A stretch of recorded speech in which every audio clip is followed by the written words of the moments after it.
سینگ کے حوالے سے ارشاد فرمائیں کہ جو سینگ ہیں اگر وہ بعض اوقات پیدائشی نہیں ہوتے بھی ہیں، ٹوٹ جاتے ہیں، جڑ سے ٹوٹ جاتے ہیں، بعض اوقات آدھے ٹوٹتے ہیں، تو اب قربانی پہ کیا اثر پڑے گا؟ قربانی کے جانور میں سینگ کا یہ مسئلہ ہے کہ سینگ اگر پیدائشی طور پہ نہیں ہے تو کوئی مسئلہ نہیں، ٹھیک ہے، اس جانور کی قربانی ہو سکتی ہے۔ سینگ موجود تھے، ٹوٹ گئے، اب سینگ تھوڑا سا ٹوٹ گیا،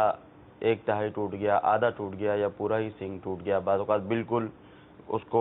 ہلکا سا تھوڑا سا چھوڑ کے اوپر سے کاٹ دیتے ہیں، صحیح، تو ایسے جانور کی قربانی بھی ہو سکتی ہے۔ صحیح، سینگ ٹوٹنے میں فقط ایک صورت ہے قربانی نہ ہونے کی، وہ یہ ہے کہ جڑ سے سینگ نکل گیا صحیح،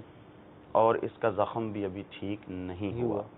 تو ایسی صورت میں اس کی قربانی کرنے کی اجازت نہیں ہے۔ عمومی طور پہ دیکھا گیا کہ جو بغیر سینگ کا جانور ہوتا ہے وہ دیکھنے میں بھی بھلا محسوس ہوتا ہے، تو لوگ کیا کرتے ہیں کہ جانور ابھی جب چھوٹا ہی ہوتا ہے تو جانور کا سینگ نکالتے ہیں، صحیح، جانور کا سینگ نکال کر